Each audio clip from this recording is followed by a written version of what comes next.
సర్వాధికారియు నిరంతర స్తోత్రార్హుడు యేసు ప్రభు వారి ప్రశస్త నామంలో ఈ ప్రత్యేకమైన బైబిల్ స్టడీకి ఆయా స్థలాల్లో కూడుకొని లైవ్ చూస్తూ అలాగే మందిరానికి వచ్చిన ప్రతి బిడ్డకి మా హృదయపూర్వకమైన వందనాలు. అందరికీ ప్రభు పేరిట లైవ్ చూస్తున్న ప్రతి బిడ్డకి, జూమ్లో యూట్యూబ్లో ఉన్న ప్రతి తల్లికి, చెల్లికి, తమ్ముడికి, అన్నకి నా నిండు మనసుతో కృతజ్ఞతలు తెలియచేస్తూ అపోస్తులైన పౌలు వారి సువార్త దండయాత్ర మనం ధ్యానిస్తూ ఇంకో 2-3 పాఠాల్లో ఈ అంశం మనం ముగించుకోబోతున్నాం. దరిదాపుగా ఇది 93వ పాఠం. ఈ రాత్రి దేవుడు మనతో మాట్లాడి బలపరుచున్నట్లు స్తోత్రాలు చెప్దాం. స్తోత్రం, స్తోత్రం, స్తోత్రం, స్తోత్రం. ఆమేన్. ఓ పర్యాయం భక్తి కలిగిన బిడ్డలు అలాగే కొంతమంది విశ్వాసులు ఒక స్థలంలో కూర్చొని వాళ్ళ మధ్యలో ఒక డిస్కషన్ వచ్చిందట. వారిలో ఒక పెద్ద ఆయన వాళ్ళందరిని అడిగాడట, నాన్న, మీరు పరలోకం వెళ్ళిన తర్వాత మొట్టమొదట ఎవరిని చూడాలనుకుంటారు అని అడిగారట. ఆ ఉన్న 10 మంది ఒకేసారి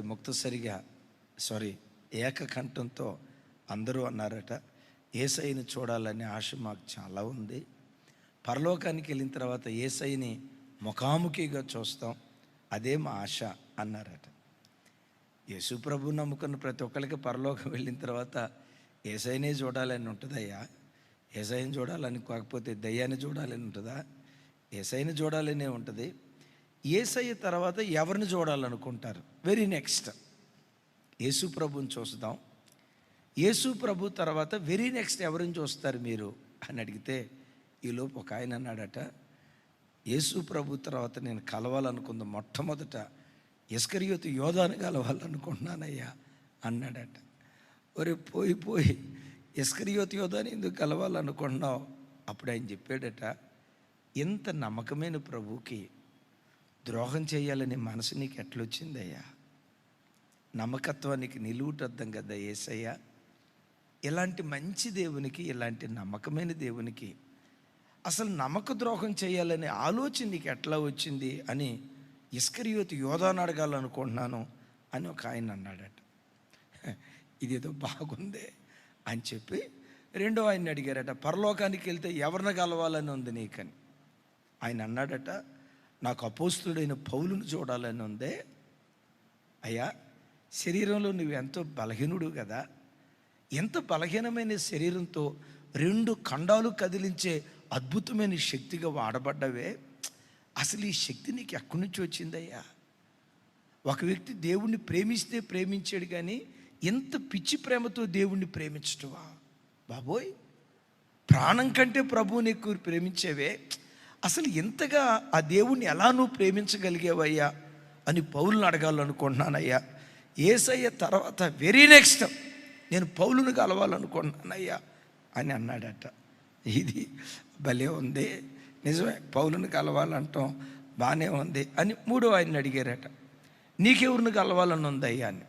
ఆయన మూడో ఆయన అన్నాడట, పౌలు కంటే అసలు బైబిల్లో ప్రధాన అపోస్తలుడు ఎవరు? పేతురు గారు కదా.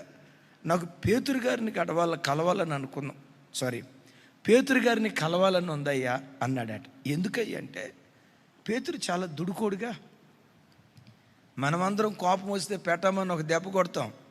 పేతురు కోపం వస్తే దెబ్బ కొట్టే బ్యాచ్ కాదు, ఏకంగా చెవులే తెగొడతాడు కదా. ఎంత చెవులు తెగొట్టే పేతురు, పౌలు గలతీ సంఘంలో పేతురు వారిని గద్దిస్తే మౌనంగా సాత్వికంతో అంగీకరించి ఆ తర్వాత పౌలు గారి గురించి చాలా గొప్పగా మాట్లాడాడే. పేతురా, ఎంత కోపిస్తోడివి, అంత సాత్వికుడిగా ఎట్లా మారేవయ్యా? నీ తర్వాత సేవకు వచ్చిన చిన్నోడు నీ మీద కోపగించుకుంటే భలే సైలెంట్గా వెళ్ళేవే, తప్పు దిద్దుబాటు చేసుకున్నవే, ఇంత ఓర్పు నీకు ఎక్కడి నుంచి వచ్చిందయ్యా అని పేతురుని అడగాలనుకుంటున్నాను అన్నాడట. అడిగిన పెద్ద ఆయనకి ఆశ్చర్యం అనిపించారు. ఇది భలే ఉందే, నిజమే, పేతురు ఒకప్పుడు దుడుకోడుగా ఉండాడు, ఆ తర్వాత చాలా సాత్వికుడిగా మారాడే అని తర్వాత ఆయన అడిగాడట, అయ్యా నీకెవరిని చూడాలని ఉందని. ఇలా ఒక్కొక్కరు ఒక్కొక్క మాట చెప్తూ ఉంటే వాళ్ళ మధ్యలో నుంచి ఒక యవనస్తుడు లేచి ఇలా అన్నాడట, అయ్యా నాకు పేతురు వారిని చూడాలని ఉంది, పౌలు వారిని చూడాలని ఉంది, ఏలియాని చూడాలని ఉంది, ఎలీషాని చూడాలని ఉంది, కానీ వీళ్ళందరికంటే నాకు ఎవరిని చూడాలని ఉందంటే మా చిన్నతనంలో మా మారుమూల గ్రామానికి ఒక పాస్టర్ గారు వచ్చి వాక్యం చెప్పేవాళ్ళయ్యా. మా గ్రామానికి ఒక కాపరి వచ్చాడయ్యా. ఆ కాపరి రాక మునుపు, ఆ దైవజనుడు మా గ్రామానికి రాక మునుపు మా గ్రామంలో ఒక్క క్రైస్తవ కుటుంబం కూడా ఉండేది కాదయ్యా. మా చిన్నతనంలో ఆ దైవజనుడు మా గ్రామానికి వచ్చి వాక్యం ప్రకటించి మా యవ్వన వయసు వచ్చేసరికి చనిపోయాడయ్యా ఆయన. అప్పటికి ఆ సేవకుడి విలువ మాకు తెలియదయ్యా. ఆ సేవకుడు రాకమునుపు మా గ్రామంలో ఒక్క క్రైస్తవ కుటుంబం కూడా లేదు. ఆ సేవకుడు చనిపోయే నాటికి మా గ్రామంలో అన్య కుటుంబం ఒక్కటి కూడా లేదయ్యా. గ్రామం అంతా యేసయ్య సొంతమైంది. ఆ దైవజనుడు ఒక గవర్నమెంట్ టీచర్ అట. దేవుని సేవ మీద ఉన్న భారాన్ని బట్టి 3 కూతుర్లు తీసుకొని చేస్తున్న ఉద్యోగాన్ని వదిలిపెట్టి భార్యను 3 కూతుర్లు తీసుకొని మా పల్లెటూరు ప్రాంతంలో సేవ చేశాడయ్యా. తినటానికి తిండి ఉండేది కాదు, కట్టుకోవటానికి బట్ట ఉండేది కాదు. ఆ 3 ఆడబిడ్డలకి 3 జతల బట్టలతోనే కొన్ని సంవత్సరాల పాటు ఆ పిల్లలను పోషించేవాడయ్యా. ఆయన టీచర్గా ఉద్యోగం చేస్తూ ఉంటే తన పిల్లలను ఘనమైన స్థితిలో చూసుకోగలిగేవాడు. కానీ దేవుని సేవ నిమిత్తం, మా గ్రామం మీద ఉన్న భారం నిమిత్తం ఆ దైవజనుడు కన్నీళ్ళు విడుస్తూ ఏడుస్తూ మా గ్రామ రక్షణ కొరకు ప్రార్థించేవాడయ్యా. ఇంటింటికి తిరిగి దేవుని వాక్యాన్ని ప్రకటించేవాడయ్యా. ఆ రోజుల్లో సేవకుని విలువ తెలియక ప్రారంభంలో గ్రామస్తులు చేదరించుకునేవాళ్ళయ్యా. నువ్వు అమెరికా కుక్కవే, బ్రిటిషోడు సొమ్ముకు అమ్ముడు పోయిన బానిస బ్రతుకులు మీవి, ఎవడో తెల్లోడేసిన ఎంగిలి మెతుకులకు ఆశపడిన బ్రతుకులు మీవని గ్రామంలో ప్రతి వాళ్ళు థూ అని ఊసేవాళ్ళు, ఛీ అని ఊసేవాళ్ళు. కానీ కోపగించుకునేవాడు కాదంటయ్యా. ముఖం మీద ఉమ్మేసిన అలా తుడుచుకొని వెళ్ళిపోయేవాడు అంటయ్యా. ఆ దైవజనుడు కష్టం, ఆ దైవజనుడు కార్చిన కన్నీరు ద్వారా మా గ్రామం అంతా యేసుక్రీస్తు సొంతమైందయ్యా. యేసయ్యను చూసిన తర్వాత వెరీ నెక్స్ట్ మా గ్రామం కొరకు కన్నీళ్లు కార్చిన ఆ దైవజనుని ముఖాన్ని ముఖాముఖిగా చూడాలని ఆశపడుతున్నానయ్యా, ఇది నా కోరిక అన్నాడంట. ఆ పెద్ద ఆయన విని కళ్ళెమటి పటపట పటపటమని కన్నీళ్లు రాలుస్తూ, ఒక దైవజనుని కన్నీటిని, ఒక దైవజనుని ప్రయాసాన్ని ఎంతగా గుర్తించేవే. నిజమే, పౌలు ఏ కాలంలోనో సేవ చేశాడు, పేతురు ఏ కాలంలోనో సేవ చేశాడు. కానీ మన కాలంలో మన కొరకు ప్రయాసపడిన సేవకులను గుర్తించడం ఇదో ప్రత్యేకమైన కృప అని ఆ పెద్ద ఆయన భుజాన్ని తట్టి ఘనపరిచి గౌరవంగా మాట్లాడాడట. ఎందుకు ఈ మాట చెప్తున్నానంటే, ఒక గ్రామ రక్షణ కొరకు, ఒక వ్యక్తి రక్షణ కొరకు ఒక దైవజనుణ్ణి దేవుడు ఎలా సిద్ధపరుస్తాడు, ఒక గ్రామ రక్షణ వెనుక లేక ఒక కుటుంబ రక్షణ వెనుక దేవుడు ఎంత బృహత్తరమైన ప్రణాళిక రచిస్తాడో ఆలోచిస్తే ఆశ్చర్యం అనిపిస్తుంది. 27వ అధ్యాయం అపోస్తల కార్యం ఆల్మోస్ట్ 4-5 పాఠాలు మనం విన్నాం. 14 రోజుల పాటు ఆ ఓడ సముద్రంలో ఎటు కొట్టుకుపోయిందో తెలియదు. ఒక స్థలానికి వచ్చేసరికి ఓడ బ్రద్దలైపోయింది. ఆ బ్రద్దలైపోయిన తర్వాత ఈదుకుంటూ వాళ్ళు ఎక్కడికి వచ్చారో తెలుసా? మెలితే అనే ఒక దీవికి వచ్చారు. చూడండి ఆ మాట, 28 అపోస్తల కార్యాలు 28వ అధ్యాయం 1వ వచనం నుంచి 6వ వచనం వరకు. వాస్తవంగా ఆ వచనాలన్నీ చదివితే మనకు సరిగ్గా అర్థమవుతుంది. నాతో కలిసి చెప్పండి. మేము తప్పించుకున్న తర్వాత ఆ ద్వీపము మెలితే అని తెలుసుకుంటుమి. అనాగరికులకు ఆ ద్వీపవాసులు మాకు చేసిన ఉపచారము అంతా ఇంత కాదు, ఏలయనగా అప్పుడు వర్షము కురియుచు చలిగా ఉన్నందున వారు నిప్పు రాజబెట్టి మమ్మల్ని అందరినీ చేర్చుకుని. అప్పుడు పౌలు మోపెడు పొల్లలేరి నిప్పుల మీద వేయగా ఒక సర్పము కాకకు బయటకు వచ్చి అతని చెయ్యి పట్టెను. ఆ ద్వీపవాసులు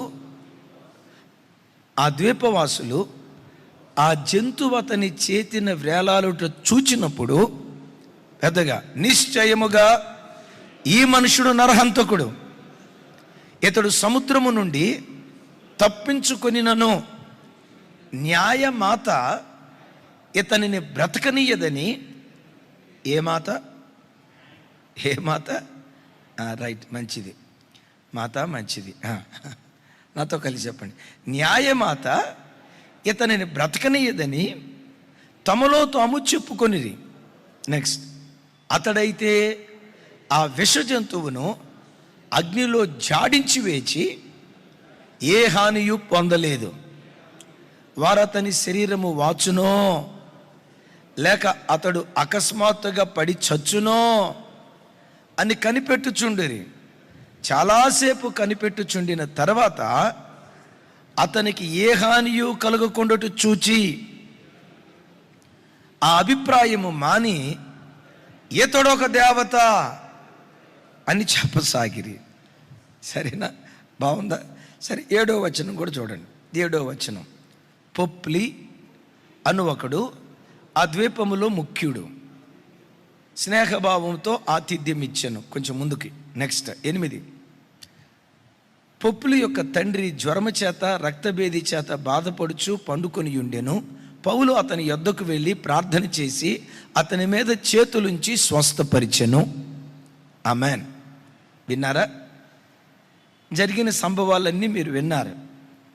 మిలితే దీవికి వచ్చిన తర్వాత పౌలు దరిదాపుగా 3 నెలల పాటు అక్కడుండి దేవుని సేవ చేశాడు. పొంప్లి అనే వ్యక్తి రక్షణ పొందాడు. వాళ్ళ తండ్రి బాగుపడ్డాడు. తర్వాత చరిత్రకారులు చెప్తారు, ఆ ప్రాంతంలో సంఘం స్థాపించబడిందని. స్థాపించబడిన సంఘానికి మొట్టమొదటి పాస్టర్ గారు పొంప్లి అని. తద్వారా మిలితే అనే దీవి యావత్తు రక్షణ పొందినట్లుగా చరిత్రకారులు చెప్తారు. ఇది ప్రభు చిత్తమైతే వచ్చే వారం మిలితే దీవిని గూర్చి నేను వివరణిస్తాను. అయితే చూడండి, మిలితే దీవిని దేవుడు రక్షణ మార్గంలోకి నడిపించాలనుకున్నాడు. రక్షణ మార్గంలోకి నడిపించాలి అని అనుకున్నప్పుడు ఎక్కడో యెరూషలేము నుంచి పాస్టర్ గారు డైరెక్ట్గా ఫ్లైట్లో అక్కడికి వచ్చి అక్కడ ల్యాండ్ అయ్యి, బాబు యేసు ప్రభు నమ్ముకోండి అని సువార్త తేలిగ్గా ప్రకటించి వెళ్ళారా? ఈ మిలితే దీవికి రావటానికి ఒక భయంకరమైన ప్రయాసం జరిగిందా? ఎంత ప్రయాసం జరిగింది? నేనంట, పౌలు ఆ నడి సముద్రంలో ఎటో కొట్టుకొని పోకుండా సరిగ్గా రావటం మిలితే అనే దీవికి ఎందుకు వచ్చాడు? 14 రోజుల పాటు సూర్యుడినైనా చంద్రుడినైనా వాళ్ళు గమనించలేని స్థితిలో 14 రోజులు కొట్టుమిట్టాడుతూ ఆ గాలికి ఎటు పడితే అటు నావ కొట్టుకొని పోతుంది కదా. అది కొట్టుకొని పోయి ఏ తీరానికి వచ్చింది? మిలితే దీవి తీరానికి వచ్చింది. దాని ప్రాంతంలో ఓడ బ్రద్దలైపోయింది. ఆ తర్వాత ఈదుకుంటూ ఈ ద్వీపం దగ్గరికి వెళ్ళారు. అంటే ఓ ప్రాంత రక్షణ కొరకు దేవుడు ఇంత బృహత్తరమైన ప్రణాళిక రచించాడు. అయిలారా, రక్షణ తేలికే, కానీ మనం రక్షించబడటానికి ప్రారంభం యేసు ప్రభు వారి శిలువ. తన ప్రాణాన్ని త్యాగం చేసి, తన ప్రాణాన్ని ధారపోసి మనకు రక్షణను భిక్షగా దయచేశాడు. యేసుక్రీస్తు వారు ప్రాణాన్ని ధారపోయటం మాత్రమే కాదు, మనం ఒక ఆత్మీయులుగా మార్చబడటానికి మన కొరకు ఎంతమంది దైవ సేవకులు కష్టపడ్డారో, ఎంతమంది దైవ సేవకుల ప్రయాసం దాని వెనుకుందో, ఎంతమంది సంఘబిడ్డలు కన్నీళ్లు కారిస్తేనో ఈరోజు ఈ రక్షణ భాగ్యం మనకు దొరికిందో. దైవజనమ, ఎప్పుడు మన ఆధ్యాత్మిక జీవితంలో మన రక్షణ వెనుక దేవుడు రచించిన ఆ బృహత్తరమైన ప్రణాళిక ఎప్పుడు మన బ్రతుకులు మనం మర్చిపోకూడదు. యేసయ్యకి మహిమ కలుగును గాక. వీళ్ళకి యేసయ్య సువార్త అందటానికి, యేసుక్రీస్తును గూర్చిన వార్త అందటానికి ఇది తేలిగ్గా అందలేదు. గడిచిన 4 పాఠాలు మనం విన్నాం కదా, వాడ బ్రద్దలైపోయింది. చచ్చిపోతామో బ్రతుకుతామో తెలియదు. వాళ్ళు ఎటో కొట్టుకొని పోకుండా ఇక్కడికే ఎందుకు వచ్చారంటే, ఆ మిలెతు దేవుని కృప దర్శించింది. అంతులేని దేవుని కృప ఈ అనాగరికులను దర్శించింది. నిజమే అయ్యలారా, ఒకసారి చూడండి, మన గ్రామాలలో, మన మారుమూల ప్రాంతాల్లో బ్రతుకుతున్నప్పుడు ఏదో ఒక దైవ సేవకుని మన ప్రాంతానికి దేవుడు పంపించాడు. వాస్తవంగా యేసు ప్రభువును ప్రేమించే అంత మనస్సు మనలో లేకపోయినా, ఆయన వాక్యాన్ని, అలాంటి గొప్ప దేవుణ్ణి స్వీకరించగలిగే ఆ దైవిక గుణాలు లేకపోయినా, అనాగరికులైనటువంటి మనలను అంతులేని కృప దర్శించి ఒక దైవజనుని రేపి మన ప్రాంతాలకు తీసుకొచ్చి సత్య సువార్తను దేవుడు మనకు వినిపించాడు. ఆయన పిల్లలైన మనలను దర్శించిన దేవుని కృపను ఎప్పుడు మనం వ్యర్థం చేసుకునే వాళ్ళగా ఉండకూడదు. Praise the Lord. సరే, ఈ మిలెతు దీవికి వచ్చారు. వాళ్ళను గూర్చి బైబిల్లో రాయబడిన మాట ఏంటంటే, అనాగరికులు అనండి కొంచెం పెద్దగా. 2వ వచనంలో రాసింది కదా, నాతో కలిసి చెప్పండి. అనాగరికులకు ఆ ద్వీపవాసులు మాకు చేసిన ఉపచారము అంతా ఎంత కాదు. తమ్ముడు 8వ వచనం రైట్, 7వ వచనం, సారీ బ్యాక్, మరోసారి చెప్పండి మాట. పొంప్లి అను ఒకడు ఆ ద్వీపములో ముఖ్యుడు, అతనికి ఆ ప్రాంతములో భూములుండెను. అతడు మమ్మను చేర్చుకుని 3 దినములు స్నేహభావముతో ఆతిథ్యమిచ్చెను. అనాగరికులు ఏమిచ్చారట? ఆతిథ్యం ఇచ్చారు. వారు మాకిచ్చిన ఆతిథ్యం ఎంత అంతా కాదు. మీరు అనొచ్చు, అనాగరికులు కదా. పౌలు వారు అక్కడ చెప్తాడు, వారు మాకిచ్చిన ఆతిథ్యం ఇంత అంతా కాదు. ఎన్ని నెలలు ఉన్నాడని చెప్పాను అక్కడ? 3 నెలలు. వీళ్ళు ఆతిథ్యం ఇచ్చారని అన్నాం కదా. ఇప్పుడు ఇంతకీ పౌలుతో పాటు ఉన్న వాళ్ళు ఎంతమంది? 276 మంది. 276 మందికి 3 నెలల పాటు వాళ్ళు ఆతిథ్యం ఇచ్చారు. నేను ఒక మాట అంట, దూరం నుంచి బంధువులు 276 మంది మీ ఇంటికి వచ్చారనుకో, ఉంటారా? తాళం వేసుకొని పోతారా? తమ్ముడు, ఉంటారా? తాళం వేసుకొని పోతారా? వాళ్ళు బయలుదేరక మునిపే, మేము హైదరాబాదులో లేవంట, మేము మన ఊరు వచ్చేస్తున్నాం కదా. 276 మందికి వాళ్ళేమో అనాగరికులైన ఆ ప్రజలు మాకిచ్చిన ఆతిథ్యం ఇంత అంతా కాదు అని వాక్యం అంటుంది. ప్రతి క్రైస్తవుడు తన ఆధ్యాత్మిక జీవితంలో అతిథి ప్రియుడిగా ఉండాలి. తన ఇంటికి వచ్చి పోయే వారికి ఆతిథ్యం ఇచ్చే విషయంలో అతిథి ప్రియులుగా ఉండాలి. పెద్దలు ఒక మాట అంటారు, అతిథి కదా, అతిథి దేవో భవ అని అంటారే. మరి దేవుని వాక్యం దాన్ని అంగీకరిస్తుందా? ఒకసారి చూడండి, హెబ్రీయులకు రాసిన పత్రిక, హెబ్రీయులకు రాసిన పత్రిక 13వ అధ్యాయం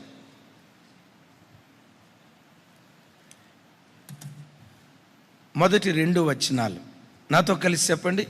సహోదర ప్రేమ నిలువరముగా ఉండనియుడి, ఆతిథ్యము చేయ మరువకుడి, దాని వలన కొందరు తెలియకయే దేవదూతలకు ఆతిథ్యము చేసిరి. నా వైపు చూసి చెప్పండి, ఆతిథ్యము చేయ మరువకుడి. ఏ మరువకుడి అన్నాడు? ప్రార్థన చేయటం మరొకడి అన్నాడా? చేయాలి ప్రార్థన. వాక్యం చదవటం మరొకడి అన్నాడా?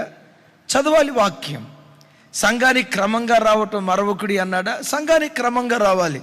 వీటితో పాటు క్రైస్తవ సంఘం మరవకుండా చేయాల్సిన కార్యాలు ఏంటంటే ఆతిథ్యం చేయటం. దేవుని పిల్లలు మరవకూడదు. ఓ మాట, మీరు మంచిగా నాటుకోడి మాంసం తెచ్చుకున్నారు, మీ నలుగురికి సరిపడా తెచ్చుకున్నారు. ఒక 1/2 కిలోనో 1/4 కిలోనో 30 కిలోనో తెచ్చుకున్నారు. సరిగ్గా అప్పుడే ఎవరో భిక్షగాడు వచ్చి అమ్మా భిక్షాందేహి అన్నారు. మీరు వండుకున్న నాటుకూరలో కనీసం ఒక్క ముక్కైనా వేస్తారా? అమ్మా వేస్తారా? ఇది వండుకోనప్పుడు వచ్చి ఉంటే వేసేవాళ్ళు, అంతేనా? వండుకోనప్పుడు వస్తే అప్పుడు వేసేవాళ్ళు, ఎందుకంటే వేయటానికి లేదుగా. వినండి, సరిగ్గా మీరు వండుకునేటప్పుడే, మీరు తిందాం అనుకున్నప్పుడే ఎవరో దూరం నుంచి బంధువులు వచ్చారు. ఆ ముద్దలో ఒక భాగం వాళ్ళకి పెట్టే మనసు మనకుందా లేదా ఒకసారి ఆలోచించు. పౌలు గారు అంటాడు, ఆతిథ్యము చేయ మరవకుడి. కొందరు తెలియకయే దేవదూతలకు ఆతిథ్యం చేశారు. ఎవరైనా దూరం నుంచి బంధువులు వచ్చారనుకోండి, వినండి, వీళ్ళు ఇప్పుడే రావాలా, నా ప్రాణానికి వచ్చారు, నన్ను చంపటానికి వచ్చారు. కొంతమంది చూడండి, పరిచర్యలో కూడా పరిచర్య చేసేటప్పుడు ఎవరైనా ఆ చర్చికి వచ్చారనుకోండి, వీళ్ళకి వండి పెట్టలేక నా ప్రాణం పోతుంది, ఎంతమంది ఇప్పుడే రావాలా. ఒకసారి నాకు ఇప్పుడు అనుకున్నావేమో, జాగ్రత్త, దేవుడు తోలు తీసి వదిలిపెడతాడు. ఏనండి, నా ప్రాణానికి వచ్చారు, ఇప్పుడే రావాలా. అరే ఇందాకే కదా టీ పెట్టింది, మరలా ఇప్పుడు టీ పెట్టాలా? ఇందాకే కదా కాఫీ పెట్టింది, మరలా ఇక్కడ కాఫీ పెట్టాలా? నా ప్రాణానికి వచ్చింది అని ఎప్పుడు ఆతిథ్యం చేసే విషయంలో దేవుని బిడ్డలు విసుక్కోకూడదు. ఒకళ్ళు కాదు, ఇద్దరు కాదు, ఎంతమంది వచ్చారు? 276 మంది ఆ దీవికి వస్తే వారు మా పట్ల పరిచర్య చేశారు. వారు మాకు చేసిన ఆతిథ్యం ఇంత అంతా కాదు. కొంతమంది ఉంటారు, కొన్ని ఇళ్ళకి వెళ్తే ధనవంతులే. ఆ మధ్య ఒక తమ్ముడు చెప్తున్నాడు, ధనవంతులే, కోటీశ్వరులే, టీ పెట్టి తీసుకొచ్చారట. అది టీనో కుడితో వీడికి అర్థం కాక అసలు ఇందులో పాలున్నాయా అని అడిగితే వాడు అన్నాడట, రాత్రి గేదె నీళ్ళు ఎక్కువ తాగిందిలే అన్నాడట. అంటే అంత అసలు ఒక సొక్క పాలల్లో 2 గ్లాసులు నీళ్లు పోసి టీ పెట్టారట. అలా ఇది టీనా? అసలు ఇందులో పాలు ఉన్నాయా? కొంతమంది ఉంటారు భయంకరమైన పిసినారు. లోకంలో 4 రకాల మనుషులు ఉంటారు. 4 రకాల మనుషులు. ఒక రకమేమో, మా ఇంటికి వస్తా ఏం తెస్తావు, మీ ఇంటికి వస్తే ఏం పెడతావు, ఇదొక రకం. వీడు పిసినారి సంఘానికి ప్రెసిడెంట్ కాదు, ఇంకా దానికి మించిన పోస్ట్ ఏదన్నా ఉంటే CEO అనొచ్చు. మా ఇంటికి వస్తా ఏం తెస్తావు, మీ ఇంటికి వస్తా ఏం పెడతావు, ఇదొక రకం. రెండో రకం ఉంది చూసారా? మీది మాకొద్దు, మాది మీకొద్దు, ఎవరితో వాళ్ళే. ఇది రెండవ రకం. మూడో రకం ఉంది చూసారా? దారాదత్తం చేస్తారు, తనకుందో లేదో చూసుకోరు, దారాదత్తం చేస్తారు. మూడో వర్గం ఉంది, ఇచ్చిపుచ్చుకునే ధోరణి. మెటుకు క్రైస్తవ బిడ్డలు ఎప్పుడు కూడా కలిగిన దానిలో ఎంతో కొంత పాలిచ్చే అతిథి ప్రియులుగా ఉండాలి. తెలియకే వారు దేవదూతలకు ఆతిథ్యం ఇచ్చారట. రోజు ఓ తల్లి ఏడుస్తూ అడిగిందట, అయ్యా యేసయ్యా ఒకసారి మా ఇంటికి రాయ్యా, మా ఇంటికి వస్తే మీకు కడుపు నిండా భోజనం పెట్టి పంపిస్తానయ్యా. అబ్రహాం ఇంటికి వెళ్ళావు కదయ్యా, అబ్రహాం ఇంటికి వెళ్ళినట్లుగా నా ఇంటికి కూడా రాయ్యా అని ఏడ్చిందట. అప్పుడు ప్రభు అన్నారట, తల్లి రేపు 26వ తారీఖు ఉదయం 11 గంటల ప్రాంతంలో మీ ఇంటికి భోజనానికి వస్తాను అని ప్రభు చెప్పారట. ఇక ప్రభు వస్తారని ఆ వార్త వినటంతో ఈ తల్లి మార్కెట్లో ఉన్నాయన్నీ తీసుకొచ్చిందట. ఆకాశంలో ఎగిరేవి, భూమి మీద సంచరించేవి, నీళ్ళల్లో ఈదేవి, 4 కాళ్ళవి, ఆ 4 కాళ్ళ అట్లో చిన్నవే, పెద్దవి 2 కాళ్ళవి, ఆకాశంలో అన్ని రకాల వంటకాలు చేసి ప్రభు వస్తానన్నాడు. 10:30 అయింది, 10:45 అయింది, 10:50 అయింది. ఇంకొక 10 నిమిషాల్లో ప్రభు వస్తారు. 10:55 అయింది, ఇంకొక 5 నిమిషాలు. 10:59 అయింది, ఇంకొక నిమిషంలో ప్రభు వస్తారు. 11:00కి ఎవరో వచ్చి టకా టకా తలుపు కొట్టారు. తలుపు కొట్టేసరికి తల్లి ఏమనుకుందో తెలుసా? ఇంకెవరు వచ్చారు? సాక్షాత్తు నా ప్రభే వచ్చాడు, నా ప్రభే వచ్చాడు. నా ప్రభుని నా ఇంటికి తీసుకొచ్చి కడుపు నిండా భోజనం పెట్టాలని పరిగెత్తుకుంటూ తలుపు తీసింది. తలుపు తీస్తే వాకిటి ఎదురుగా ముష్టివాడు ఉన్నాడంట, భిక్షగాడు ఉన్నాడట. నీ ముష్టి ముఖం తగలబడా, నా ప్రభు వచ్చాడని వచ్చి చూద్దామని వస్తే ముష్టివాడు నువ్వు కనపడవాడు, పో, నీకు ఇంకొక ఇల్లు దొరకలేదా? నీ ముష్టి ముఖం, వెళ్ళిపోయి ఇక్కడి నుంచి అని కసురుకుందట. ఆ భిక్షగాడు ముఖం మార్చుకొని వెళ్ళిపోయాడు. ఈ తల్లి ప్రార్థన గదిలో కూర్చొని, ప్రభా నువ్వు 11ంటికి వస్తానన్నావు, నువ్వు రాకుండా ముష్టోడు వచ్చాడు. ఆ ముష్టోడు ముఖం చూసా, నువ్వు రావాలి ప్రభు అంటే ప్రభు అన్నారట 10:30కి వస్తానమ్మా అన్నారట. 11:30కి వస్తానమ్మా అన్నారట. ప్రభా సరే ఒక అర్ధగంట తర్వాత వస్తావా? సరే అట్లాగే ప్రభు అని మరలా ప్రార్థనలో కూర్చుందట. 11:25 అయింది, ఇంకొక 5 నిమిషాల్లో ప్రభు వస్తారు. 11:29 అయింది, ఇంకొక నిమిషంలో ప్రభు వస్తారు అని అనుకుంది. సరిగ్గా ప్రభు చెప్పినట్లుగానే 11:30కి టక టక టక తలుపు కొట్టారట. ఇక డౌటే లేదు, రెండోసారి కరెక్ట్గా ప్రభు వచ్చి ఉంటారని తలుపు తీసింది. వాకిటి ఎదురుగా ఎవరు నిలవబడ్డారో తెలుసా? వాళ్ళ ఇంటికి అవతల గల్లీలో ఉన్న ఒక పేద వెధవరాలు, ఒళ్ళో చిన్న బిడ్డను పెట్టుకొని పేద వెధవరాలు వచ్చి నిలవబడిందట. ఇక చూడటం తిట్టడం స్టార్ట్ చేసిందట. దరిద్రపుదానా, నీ ముఖం చూపించేవే, నా ప్రభు వస్తాడా నేను ఆస్తో ఎదురు చూస్తే నువ్వు వచ్చేవే దరిద్ర ముఖం దాని అని నోటుకొచ్చినట్టు తిట్టిందంట. పాప పేద వెధవరాలు ముఖం మార్చుకొని వెళ్ళిపోయింది. మరలా ప్రార్థనలో గదిలో కూర్చొని, ప్రభా నువ్వు అబద్ధం ఆడని దేవుడు కదా, 2 సార్లు అబద్ధం ఆడావు, నువ్వు వస్తానని చెప్పి నువ్వు రాలేదు, ఎవరో వచ్చారు ప్రభా, నువ్వు వస్తావా లేదా? తప్పకుండా వస్తానమ్మా. మరి ఇందాక ఎందుకు రాలేదు ప్రభా? ఇప్పుడన్నా నువ్వు రా, మరి ఎప్పుడు వస్తావు? 12ంటికల్లా వస్తానమ్మా అని అన్నాడట. సరేలే అని చెప్పి ప్రార్థన గదిలో కూర్చుంది. 12ంటికి వస్తాడని ఎదురు చూస్తూ ఉంది. సరిగ్గా 12ంటికి టక టక తలుపు కొట్టారు. ఇంకేముందో డౌటే లేదు, యేసు ప్రభు వచ్చారు, ఇక డౌటే లేదని తలుపు తీసింది. ఈసారి తలుపు తీస్తే ఇందాక వెళ్ళిన ముష్టోడు, రెండోసారి వెళ్ళిన పేద వెధవరాలు ఇద్దరు వాకిడి దగ్గర నిలవబడి అమ్మా అని ఇట్లా అన్నారట. వాళ్ళ ముందే పెట్టమని తలిపేసి లోపలికి వచ్చి తిట్టుకుంటా ఇక మోకరించి అందట, దేవా నువ్వు అబద్ధం ఆడని దేవుడు అన్నావు, కానీ నువ్వు వాడే ఎన్ని అబద్ధాలే. ఇప్పుడు 3 సార్లు వస్తానన్నావు, 11ంటికి వస్తానన్నావా రాలా, 11:30కి వస్తానన్నావా రాలా, ఇప్పుడు 12 అయింది 12ంటికి రాలా, వస్తానని చెప్పి 3 సార్లు మాట తప్పావు, ఎందుకు నన్ను ఇట్లా మోసం చేసావు అయ్యా అని ఏడుస్తూ ఉంటే అప్పుడు ప్రభు అన్నాడట, పిచ్చి మొఖమా, ఇందాక 11ంటికి మీ ఇంటికి భిక్షగాడు వచ్చాడే, ఎవరు అనుకున్నావు? నేనే. 11:30కి విధవరాలు వచ్చిందే, ఎవరు అనుకున్నావు? నేనే.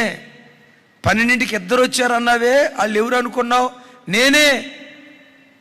ఈ తల్లి వెక్కి వెక్కి ఏడుస్తా, ప్రభా ఇందాక వచ్చింది మీరా, అయ్యో మీరన్న సంగతి నాకు తెలియలేదు ప్రభా అని వాకిడి దగ్గరికి వెళ్ళి పరిగెత్తుకుంటా వెళ్ళి వాళ్ళని కేకేస్తూ ఉంటే వాళ్ళిద్దరూ కనపడలేదంట. అప్పుడు గుర్తొచ్చిందట, కొందరు తెలియకయే దేవదూతలకు ఆతిథ్యం ఇచ్చారు. అబ్రహాం ఉన్నాడే, గుడారపు వాకిడి దగ్గర నిలవబడ్డాడు. ఎందుకో తెలుసా? ఆ మార్గం గుండా ఎవరైనా అతిథులు వెళ్తా వస్తూ ఉంటే ఆతిథ్యం ఇద్దామని, ఆతిథ్యం కోసం ఎదురు చూస్తూ ఉన్నారు. అలాగని మనకు కలిగినంత దారాదత్తం చేయమని కాదు, విచ్చలవిడిగా ఖర్చు పెట్టమని కాదు. అయితే నేను చెప్పే మాట ఏంటంటే, ప్రతి క్రైస్తవుడు, వీళ్ళు అనాగరికులు ఈ నవనాగరికత లోకానికి నాగరికత నేర్పుతున్నారు. ఈ కాలంలో ప్రజల పరిస్థితి చెప్పమంటారా? ఒకప్పుడు ఒకే ఇంట్లో 10 మంది ఉండేవాళ్ళు, హాయిగా ఒకే ప్లేట్లో తినేవాళ్ళు, ఒకే పాత్రలో, అంత హ్యాపీగా ఉండేది. ఈ కాలం ముందు చూసారా, మేమిద్దరం, ఏదో చెప్పండి, మేమిద్దరం మాకిద్దరం, ఇంకొకళ్ళు మా ఇంట్లోకి రాకూడదు, మేము ఇంకొక ఇంటికి పోకూడదు. చివరికి దూరం నుంచి తల్లిదండ్రులు వచ్చిన వాళ్ళు పోయేదాకా మా అక్క తలకు గుడ్డ కట్టి తలనొప్పో. ఇక వాళ్ళు పోయిందాక మా అక్కకు తలనొప్పి తగ్గదు. అలాగని పురుష మహాశైలి వీళ్ళు ఏమైనా తక్కువ తిన్నారా? వాళ్ళు పోయిందాక మా ఓడు రసరసలాడుతానే అంటూ ఉంటాడు, ఎప్పుడు వెళ్తారంట మీ అమ్మా నాన్న, ఎప్పుడు వెళ్తారంట మీ అమ్మా నాన్న. దైవజనమా, వీళ్ళు అనాగరికులు, కానీ ఈ కాలానికి నాగరికత నేర్పుతున్నారు. 276 మంది అతిథులు వస్తే 276 మంది అతిథులను, అలాగని వాళ్ళ చుట్టాలేం కాదు, వాళ్ళ బంధువులేం కాదు, వాళ్ళ రక్త సంబంధికులేం కాదు, అయినోళ్ళు కాదు, పోయినోళ్ళు కాదు, 3 నెలల పాటు ఈ అనాగరికులు వాళ్ళకి ఆతిథ్యం ఇచ్చినట్లుగా లేఖనాల్లో చూస్తున్నాం. ఈరోజు అయ్యలారా, నీ కలిగినంత దారాదత్వం చేయమని కాదు, కానీ ప్రతి క్రైస్తవుడు తన ఆధ్యాత్మిక జీవితంలో అతిథి ప్రియుడిగా ఉండాలి. చెబుతాం గట్టిగా ఆమేనని. ఓ మాట అడుగుతా, మీ ఇంటికి ఎవరైనా వస్తే కడుపు నిండా భోజనం పెట్టి పంపిస్తారా, సగం ఆకలితో పంపిస్తారా? కొంతమంది అతిథి ప్రియులు ఉంటారు. వచ్చిన వాళ్ళకి అన్నం వడ్డించేటప్పుడు విచిత్రం తెలుసా, అన్నం వడ్డించేటప్పుడు టీ స్పూన్తో వడ్డిస్తారు అన్నం. దేంతో? 2 సార్లు వేసిన తర్వాత ఆ భోజనానికి కూర్చున్నప్పుడు, సార్లేమ్మా టీ స్పూను, ఏదో అన్నం, పచ్చడి కాదు, కూర కూడా టీ స్పూనే, ఆ టీ స్పూన్తో 2 సార్లు అనేసరికి సార్లేమ్మొద్దాం సార్లే. ఆడుకున్న ఆకలి కూడా పోతాయి. కొంతమంది అద్భుతమైన కృప ఉంటుంది వాళ్ళకి, అన్నం వడ్డించేటప్పుడు కూడా టీ స్పూన్తోనే. మరి పచ్చడి వేయాలంటే దేంతో వేస్తారు? పచ్చడి వచ్చేసరికి గరిటతో వేస్తారేమో. మన ఇంటికి వచ్చిపోయేవాళ్ళు ఒక్కరోజు మన ఇంట్లో భోజనం చేశారంటే తృప్తిగా వాళ్ళు వెళ్ళాల. క్రైస్తవుడు ఎప్పుడు అట్లాగని చెప్పి వాళ్ళు బంధువులు వచ్చారు, వీళ్ళు బంధువులు వచ్చారని అప్పు చేసి చేయమని కాదు నేను చెప్పేది. నీ కలిగిన దానిలో నీ సామర్థ్యం కొలది, నీ స్థితి కొలది అతిథి ప్రియులుగా దేవుని బిడ్డలు బ్రతకాలి. అనాగరికులే ఈ నవనాగరికత లోకానికి ఆతిథ్యాన్ని నేర్పుతున్నారు. ఈ కాలంలో ప్రజలు ఎక్కువగా మర్చిపోయింది ఇదే అంటే ఆతిథ్యం. ఒక మాట అడుగుతా, అమ్మ మీ ఇంటికి చుట్టాలు వస్తా పోతా ఉన్నారా? రారు. ఈ కాలపోళ్ళ దగ్గరికి రారు. ఎందుకో తెలుసా? 2 రోజులు మించిందంటే రొసరొస. నిజమే, చెన్నీళ్ళు నేను కాదన్నాం, కానీ దేవుని బిడ్డలు ఎప్పుడు అతిథి ప్రియులుగా బ్రతకాలి. రైట్? వాళ్ళు మాకు చేసిన ఆతిథ్యం ఇంత అంతా కాదు అని అన్నారు కదా. ఏం జరిగింది? వీళ్ళు నీళ్ళలో నుంచి, మధ్యధరా సముద్రంలో నుంచి ఈదుకుంటూ గజగజగా వణుకుతూ వస్తే, బాబోయ్, వీళ్ళ నీళ్ళల్లో గడిచిన కొన్ని గంటల నుంచి ఈది వాళ్ళ చర్మం అంతా, శరీరం అంతా చల్లబడిపోయిందని మంట కాపుతున్నారట. అయ్యా మంట దగ్గరికి రండి అని ఆ మంట కాగుతూ ఉంటే అపోస్తలుడైన పౌలు వారంట పొల్లలేరి అనండి కొంచెం గట్టిగా నాతో కలిసి. అప్పుడు పౌలు మోపెడు పొల్లలేరి నిప్పుల మీద వేయగా ఒక సర్పము కాకకు బయటకు వచ్చి అతని చేయి పట్టెను. ఒకసారి చెప్పండి ఇక్కడ ఈ మాట. పౌలు మోపెడు పొల్లలేరి. పౌలు చోటామోట సేవకుడా, శన సేవకుడా? రాజా ఏనండి, చోటామోట సేవకుడా, అప్పటికి గొప్ప సేవకుడైపోయాడా? 3 సువార్త దండయాత్రలు అయిపోయినాయి. ఏనారా? 3 సువార్త దండయాత్రలు అయిపోయినాయి. ఇక చివరి ప్రయాణం రోమా పట్టణానికి వెళ్తున్నాడు. ఆ తర్వాత అక్కడ శిరచ్ఛేదనం చేసి చంపబడతాడు. అంటే అప్పటికే 2 ఖండాలు తిరిగాడు, 3 సువార్త దండయాత్రలు చేశాడు. నేనంట ఈ స్థాయికి ఒక పాస్టర్ గారు వస్తే అద్భుతం తెలుసా? ఇటు పొల్ల అటేయడు, అటు పొల్ల ఇటేయడు. అదేమంటే ఏమంటాడు తెలుసా? నేను ఎవరో తెలుసా? రైట్ రెవరెండ్ రాజు పాస్టర్ గారిని. నేను ఎవరినో తెలుసా? The great ఇజ్రాయేల్ని. 7 సంవత్సరాలు అవుతుంది నేను సేవకొచ్చి, 10 సంవత్సరాలు అవుతుంది నేను సేవకొచ్చి, 15 సంవత్సరాలు అవుతుంది సేవకొచ్చి. రాయ్ ఆ పని చేయి, బాత్రూమ్ గడికి పోయి, నీకే చెప్పేది. ఒక స్థాయికి వచ్చిన తర్వాత గమనించండి, ఆర్డర్లు చేయటమే కానీ బాసిజం చేయటమే ఉంటుంది, కానీ దాసిజం చేయటం ఉండదు. విచిత్రం చూడండి, 2 ఖండాలు కదిలించిన గొప్ప పాస్టర్ గారు, 2 ఖండాలు కదిలించిన గొప్ప పాస్టర్ గారు పుల్లలు ఏరుతున్నాడట. అది 1-2 పుల్లలు కాదు, ఎంత అంటే మోపేడు అంటే ఒక చాలా కాదు, తెలుగు చెప్పమ్మా నువ్వు, చాలా అంటే అట్లా తల మీద పెట్టుకొని మోయటానికి ఒక పురుషుడు ఎంతైతే మోయగలుగుతాడో అది మోపేడు అని. మోయగలిగినంత ఒక పురుషుడు ఎంత కట్టెలు మోయగలడా? ఇంత కదా, అంతేరాడంట. ఏరి ఏరి ఏరి ఆ మంట దగ్గరికి తీసుకొచ్చాడంట. చూసారా, ఎంత గొప్పోడైనా పొలలేరాడు. నాకు ఇక్కడ ఎవరు కనపడ్డారో తెలుసా? మన ఆరాధ్య దైవం ప్రభు అయిన యేసుక్రీస్తు వారు కనపడ్డారు. యేసయ్య కూడా పరలోకానికి ఆరోహణకి వెళ్ళటానికి ముందు ఆయన పొల్లలేరి మంట రాజేసి ఆయనే వంట మాస్టర్ అయి తన శిష్యులకి చేపలో, తెలుసు కదా, చేపలో ఏమంటారు, చేపల ఫ్రై చేసి పెట్టాడు. యేసయ్య వంట చేశాడు. వినండి, పురుషులైనా ఇంట్లో వంట చేయటం పెద్ద అదేం అవమానం కాదు, సహకరించుకోవాలి ఒకరు. అదేంటన్నా పురుషులు వంట చేయటం ఏంటన్నా, మనం పురుషులు అని అనొద్దు. సిస్టర్ డ్యూటీకి వెళ్ళేటప్పుడు బాలు నువ్వే కనపడ్డావు, వంట చేయటం తప్పేం కాదు. రమేష్ వంట చేయటం తప్పే, చెల్లి డ్యూటీకి వెళ్తుంది కదా, డ్యూటీలో కష్టపడేది నువ్వు అక్కడవేనా, తను కూడా కష్టపడుతుంది కదా. పురుషుడు వంట చేయటం తప్పేం కాదు, యేసయ్యే వంట చేశాడు. అట్లా కానీ ఈ మాట పట్టుకొని యేసయ్యే వంట చేశాడని భర్తను పట్టుకొని వంట మాస్టర్ చేయకండి.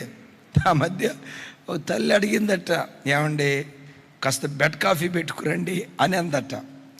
మా ఓడికి ఆవేశం ఎక్కువై, నేను బెడ్ కాఫీ పెట్టుకురావటం ఏంటి, నేను భర్తనయ్యి ఉండి బెడ్ కాఫీ పెట్టుకురావటమా, అసలు నీతో కాపురం చేసే కంటే విడాకులు ఇచ్చేయటం మంచిదని చెప్పి అన్నాడట. నాకు తెలిసిన లాయర్ ఒక ఆయన ఉన్నాడు, లాయర్ దగ్గరికి వెళ్ళి డైవర్స్ లెటర్ తీసుకొచ్చి నీ చేత సంతకం చేయిస్తా, ఈరోజే నీకు విడాకులు ఇస్తాను అని అన్నాడంట. మొత్తానికి భర్త వెళ్ళాడు. 1 గంట తర్వాత తిరిగి వచ్చి డైరెక్ట్గా కిచెన్లోకి వెళ్ళి కాఫీ పెట్టుకొని వేడివేడి కాఫీ తీసుకొచ్చి భార్య దగ్గరికి వచ్చి అన్నాడట, కాంతం కాఫీ పెట్టానులే తాగుతుకొని అని అన్నాడట. ఏవడనే నిద్రమోహంతో లేచి, ఇందాకేదో విడాకులు అన్నావే, నా ఫ్రెండ్ లాయర్ అన్నావే, మరి డైవర్స్ ఏమైంది తీసుకురాకూడదా అని అంటే మా వాడు బిక్కం ఒక వేసాడట. ఏం లాయర్ దగ్గరికి వెళ్ళలేదా?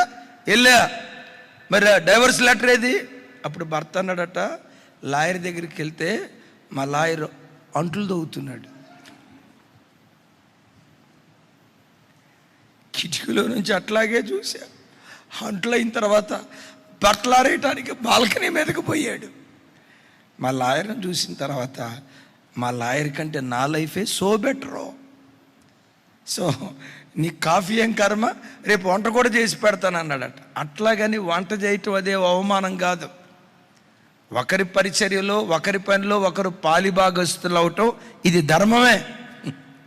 ఇప్పుడు పౌలు పొలలు ఎరుకొని వచ్చాడు. ఇక్కడ ఒక విచిత్రమైన మాట చెప్తా, 3వది చూడండి అక్కడ మాట 28:3 నాతో కలిసి చెప్పండి. అప్పుడు పౌలు మోపెడు పొల్లలేరి నిప్పుల మీద వేయగా ఒక సర్పము కాకకు బయటకు వచ్చి అతని చెయ్యి పట్టుకొనెను. నెక్స్ట్, ఆ ద్వీపవాసులు ఆ జంతువు అతని చేతిన వేలాడుట చూచినప్పుడు నిశ్చయముగా ఈ మనుషుడు నరహంతకుడు, న్యాయదేవత ఇతన్ని బ్రతకనివ్వదని తమలో తాము చెప్పుకొండ్రి. 5వ వచనం. అతడైతే ఆ విష జంతువును అగ్నిలో జాడించి వేసి ఏ హానియు పొందలేదు. విన్నారు ఇక్కడి మాట? ఇంకొకసారి నా వైపు చూడండి. 3వ వచనం తమ్ముడు. 3వ వచనం. మోపెడు పొల్లలేరి నిప్పుల మీద వేయగా ఒక సర్పము కాకకు బయటికి వచ్చి. విన్నారా? అంటే పౌలు వేరినటువంటి ఆ కట్టెలో తన తల మీద పెట్టుకున్న ఆ కట్టెల మోపులో ఏదుంది? సర్పం. ఈ కట్టెలు తీసుకొచ్చి నిప్పులో వేశాడు. కాకకు పాము ఏం చేసిందట? బయటకు వచ్చిందట. మరి కాక లేనప్పుడు ఎక్కడుంది? అంటే వేడి లేనప్పుడు ఎక్కడుంది? ఆ కట్టెలు చల్లగా ఉన్నప్పుడు ఎక్కడుంది? అది వర్షం పడతా ఉంది. కట్టెలు చల్లగా తడితో ఉన్నప్పుడు కట్టెల మధ్యలో పాము ఉందట. ఎప్పుడైతే అగ్నిలో వేశారో ఆ సెగ తట్టుకోలేక ఆ పాము బయటకు వచ్చినట్లుగా పరిశుద్ధ లేఖనాల్లో చూస్తూ ఉన్నాం. దైవజనమా, కట్టె అంటే ఈ శరీరం. ఒక పెద్ద ఆయన రాశాడు, కట్టె మిగిల్చిన కన్నీటి గాథ. విన్నారా? కట్టె అంటే ఏది? ఈ శరీరం. ఈ శరీరం చల్లదనంలో ఉంటే సర్పం నాగరాజు గారు విలయ తాండవం ఆడతాడు. ఎప్పుడైతే ఈ కట్టెలను శ్రమలనే అగ్నికి అప్పగించుకుంటామో, శ్రమలనే అగ్నికి అప్పగించుకున్నప్పుడు కట్టెనే శరీరంలో సర్పంగా పిలువబడుతున్న సాతాను, సర్పంగా పిలువబడుతున్న పాపం మనలో నిలవలేదు. విన్నారు ఈ మాట? నా మాట అర్థమైందా? ఈ కట్టె అంటే శరీరం అని చెప్పే కదా. ఈ శరీరం తడితో ఉన్నప్పుడు, తడి అంటే సుఖభోగాలు, కంఫర్ట్ లైఫ్, సౌఖ్యంతో కూడుకున్న జీవితం, సుఖవంతమైనటువంటి జీవితం. ఈ శరీరం ఎప్పుడైతే అప్పగించబడతాదో ఈ కట్టెలు సౌఖ్యానికి, సుఖానికి, సుఖభోగాలకు అలవాటు పడతా ఉంటే ఈ కట్టెల్లో పాపం విలయ తాండవం ఆడుతుంది. బాగా వినండి.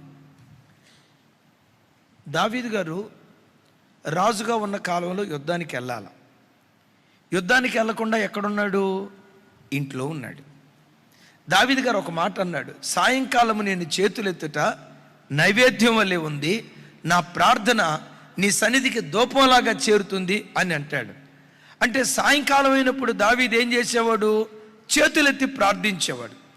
చేతులెత్తి ప్రార్థించాల్సిన దావీదు ఒకవేళ ఉంటే ప్రార్థనా స్థలంలోనన్నా ఉండాలా, లేకపోతే యుద్ధ భూమిలోనన్నా ఉండాలా. కానీ ఎక్కడున్నాడు? సాయంకాలం మిద్దె మీద తిరుగుతున్నాడట. ఎంత బాధాకరమైన సంగతో చూడండి. సాయంకాలం మిద్దె మీద తిరుగుతున్నాడు. మిద్దె మీద తిరిగేటప్పుడు స్నానమాడుతున్న ఒక తల్లి కనపడింది. వ్యర్థమైన వాటిని చూడకుండా నా కన్నులు తిప్పేయ్యా, వ్యర్థమైన వాటిని చూడకుండా నా కన్నులు తిప్పేయ్యా అని రేయింబవళ్ళు ప్రార్థన చేసిన దావీదు ఇప్పుడు వ్యర్థమైన వాటిని చూస్తున్నాడు. ఇప్పుడు నేనంట, కన్ను అనే కట్టెలో కాముకత్వం అనే పాపం ఎందుకు బయలుదేరిందో తెలుసా? దావీదు సుఖభోగాల్లో తను బ్రతుకుతున్నాడు. ఉంటే ప్రార్థనా స్థలంలోనన్నా ఉండాలా, లేదా యుద్ధ భూమిలోనన్నా ఉండాలా. యుద్ధ భూమిలో లేడు, ప్రార్థనా స్థలంలో లేడు. సుఖభోగాలు అనుభవిస్తూ ఏమో ఆ సాయంకాలం దగ్గర పనుకున్నాడేమో, సాయం సంధ్య వాళ్ళ మిద్దె మీదకి వెళ్ళాడేమో. తన శరీరాన్ని సౌఖ్యానికి అప్పగించుకోవటాన్ని బట్టి పాపంగా పిలువబడుతున్న పాము ఆయన శరీరంలో విలయ తాండవం ఆడుతూ ఉంది.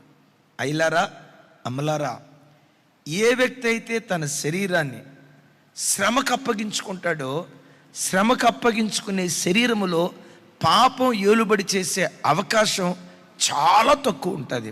అందుకనే 1 పేతురు పత్రిక 4వ అధ్యాయం 1వ వచనంలో అపోస్తుడైన పేతురు వారు ఇలా అంటారు.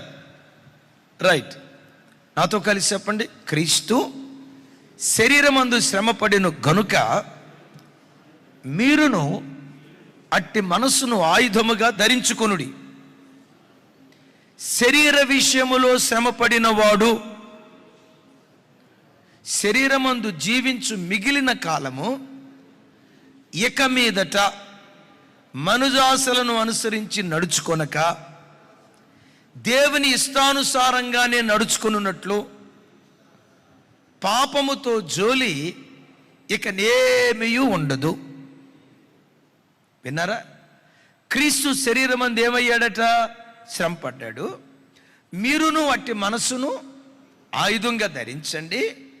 ఎవడైతే శరీరమందు శ్రమ పడతా ఉంటాడో వాడు మనుదాసలను అనుసరించడు. వాడి శరీరంలో పాపంతో ఇక జోలి ఉండదు. మనుజాసులు వాడిని ఏలుబడి చేయవు, వాడిలో పాపము పనిచేయదు. ఎప్పుడు? వాడు తన శరీరాన్ని శ్రమలకు అప్పగించుకున్నప్పుడు. ఈరోజు వాక్యం వింటున్న అయ్యలారా, మీరు ఏ రంగంలో ఉన్నా శరీరాన్ని సుఖానికి అప్పగించుకోకండి. కడుపు నిండా తింటాం, కంటారా నిద్రపోవటం. నా ప్రాణమా తిను, తాగుము, ఎప్పుడైతే సుఖాసక్తి మనలో బయలుదేరుతుందో మన ఆధ్యాత్మిక జీవితంలో ముండ్లు బయలుదేరుతాయి. సుఖం కడుపు నిండా తిండి, కంటారా నిద్ర, కష్టపడటానికి మనసు ఉండదు. ఏ కాడకి పడుకుందాం. ఈ సుఖాసక్తి నీలో బయలుదేరితే పాపం మనలో బయలుదేరే ప్రమాదం ఎక్కువ. అందుకనే పేతురు గారు ఇక్కడ అంటాడు, యేసుక్రీస్తు శరీరమందు శ్రమ పడ్డాడు, మీరును శ్రమ పడండి. అలా శ్రమ పడితే మీరు మనుజాసులు నెరవేర్చరు. పాపంతో ఇక మీకు జోలు ఉండదు. ఏమండి, కష్టపడి పనిచేసేవాడికి పాపపు తలంపులు ఎక్కడొస్తాయి? 24 గంటల పని. ఈ పనిలో ఉండేవాడు, శరీరాన్ని నలగొట్టేవాడికి ఇక పాపపు కోరికలు ఎక్కడొస్తాయి? ఆలోచించండి ఒకసారి. అందుకనే వాక్యం వింటున్న బిడ్డలారా, ఆ కట్టెలు తడిగా ఉన్నంతసేపు మరోసారి తడిగా ఉన్నంతసేపు కట్టెల మధ్యలో పాము ఉందట. ఎప్పుడైతే ఆ కట్టెలు నిప్పులో వేశారో ఏం పుట్టిందట? ఎప్పుడైతే సెగ పుట్టిందో, కాక పుట్టిందో, అక్కడ ఉండలేక పాము బయటకు వచ్చేసిందట. యేసయ్యకి మహిమ కలుగును గాక. చెప్దాం గట్టిగా, యేసయ్యకి మహిమ కలుగును గాక. అందుకని పెద్దలు ఒక మాట అంటారు, ఐడియల్ మైండ్ డెవిల్స్ వర్క్షాప్. విన్నారా? Ideal mind devils workshop. ఖాళీ హృదయాలు సైతాను గాడి కర్మాగారాలంట. నువ్వు ఖాళీగా ఉండు, నీ తల మీద కూర్చొని వాడు తబలా వాయించకపోతే నన్ను అడుగు. తిని పడుకో, కాముకత్వపు కోరికలు నీలో బయలుదేరకపోతే నన్ను అడుగు. చెడ్డ తలంపులు నీలో బయలుదేరకపోతే నన్ను అడుగు. ప్రార్థనకు శరీరాన్ని ఉంచక, శ్రమానుభవానికి నిన్ను అప్పగించుకోకుండా, శరీరాన్ని కష్టానికి అప్పగించుకోకుండా, కడుపు నిండా దీని కంటారా నిద్రపో, సావుకులైన విశ్వాసులైన పవిత్రతలో నిలవబడలేరు. ఈ కట్టెలో నుంచి పాము ఎప్పుడు బయటకు వచ్చింది? చెప్పాలి. కట్టెలో నుంచి పాము ఎప్పుడు బయటకు వచ్చింది? కట్టెలో నుంచి పాము ఎప్పుడు బయటకు వచ్చిందంటే కట్టెలు అగ్నిలో వేసినప్పుడు. అమ్మా, అయ్యా, మీ మన పిల్లలు ఉన్నారే, ఎగ్జామ్స్ అయిపోయినాయి అనుకోండి. ఇక ఎగ్జామ్స్ అయిపోయినాయి ఖాళీగా వదిలిపెట్టకండి. ఒకవేళ ఎగ్జామ్స్ అయిపోయినాయి ఖాళీగా వదిలిపెట్టారా, మీరు ఖాళీగా వదిలిపెడితే వాళ్ళు ఏది తీసుకుంటారు? ఫోన్ తీసుకుంటారు. ఇక ఫోన్ తీసుకొని ఏవేవి చూడకూడదో, ఏవేవి చదవకూడదో, ఏ సైట్ ఓపెన్ చేయకూడదో అవన్నీ చూసి వాడి మనస్సు అపవిత్రం అయిపోద్ది. నేను అలా చేయమని చెప్పట్లేదు, కానీ వాడు ఖాళీగా ఉంటే ఏదో ఒక కోర్సులో జాయిన్ చేయండి, కంప్యూటర్ క్లాస్లో జాయిన్ చేయండి, టైప్ ఇనిషియేషన్లో జాయిన్ చేయండి, ఇంగ్లీష్ ఇంకా చక్కగా మాట్లాడేటట్లుగా ఏదో ఒక కోర్సులో జాయిన్ చేయండి.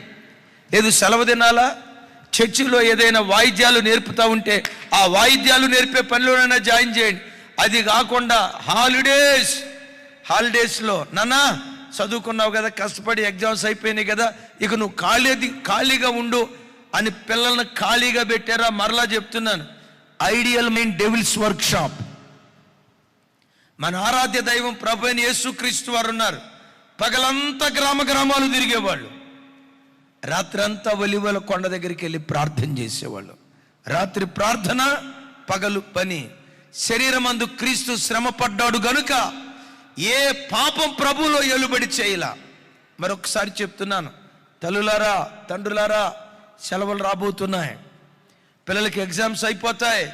ఎగ్జామ్స్ అయిపోయిన తర్వాత పొరపాటున వాళ్ళు ఖాళీగా ఉంచకండి, బంధువుల ఇంటికి పంపించకండి, ఏదో ఒక స్థలంలోకి వాళ్ళకి పంపించకండి. ఖాళీగా ఉన్నారా, యవన హృదయాలు సాతాను కర్మాగారాలుగా మారిపోతాయి.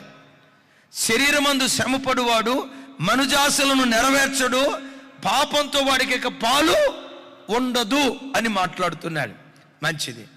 ఆ కట్టెల్ని నిప్పుల్లో వేయటంతో ఇప్పుడు పాము ఏం చేసింది, బయటకు వచ్చి పౌలు చేతిని పట్టుకుందట.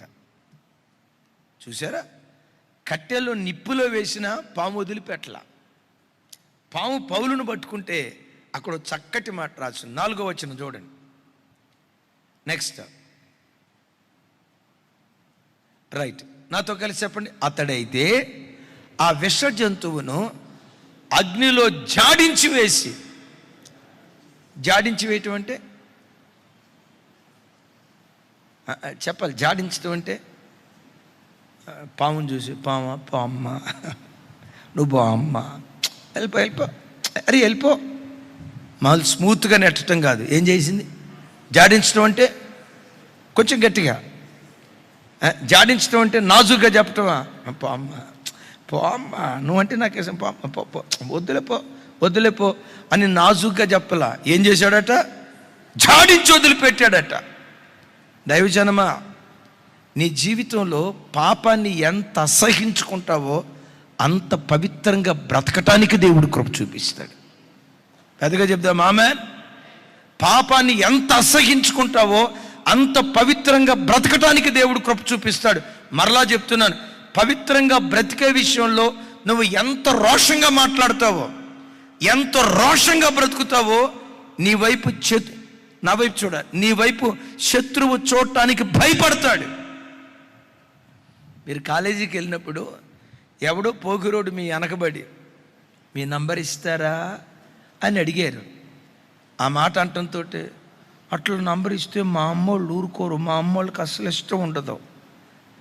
అంటే అమ్మోళ్ళకి ఇష్టం లేదు కానీ అమ్మాయికి అనే కదా, వాళ్ళకి అక్కడ దొరికిపోతారు. ఆ మాట అన్నప్పుడు నా నంబర్ కావాలా, చెప్పు తీస్తా అనను. ఇంకొకసారి వాడు నీ దగ్గరికి వస్తే నన్ను అడుగు. ఇట్లా అనరు. కొంతమంది ఏం చేస్తారు, మెలికలు తిరుగుతారు, మా అమ్మోళ్ళు ఊరుకోరండి అని అంటంతో వాడికి అర్థమైపోయింది, ఇది కాస్త లూజ్ క్యారెక్టర్ రా నాయనా, దీని మైండ్ లూజురా. అంటే ఎంతో కొంత ఇండైరెక్ట్గా మనకు అవకాశం ఇచ్చింది. వింటారా? ఆడబిడ్డ మగబిడ్డల మధ్యలో ఉండేటప్పుడు మాటెప్పుడు పదునుగా ఉండాలి. మాటెప్పుడు పదునుగా ఉండాల. హృదయం మెత్తగా ఉన్న పర్వాలా, మాటెప్పుడు కరుకుగా ఉండాల. ఎవరైనా నీ వైపు అదే రకంగా చూశారు, నువ్వు కూడా 2-3 సార్లు చూసావు అనుకో, వాడికి అర్థమైపోద్ది దీని మనసు లూజురా బాబు, దీని క్యారెక్టర్ లూజురా అని. ఒక్కసారి ఇంకొకసారి చూసావంటే అన్నట్లుగా ఉరి చూడు, 2 చేతులు ఎత్తి దండం పెడతాడు.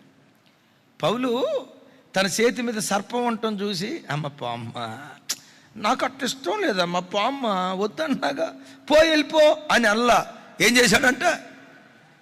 కొంచెం గట్టిగా పాపాన్ని అసహించుకునే విషయంలో అంత ఖచ్చితత్వం నీలో ఉంటే అంత పవిత్రంగా బ్రతకటానికి దేవుడు కృప చూపిస్తాడు. విన్నారు ఈ మాట? 4వ విషయం, అద్భుతమైన విషయం చెప్తాను. నా వైపు శ్రద్ధగా మాట గమనించండి తమ్ముడు. 4వ వచనం నుంచి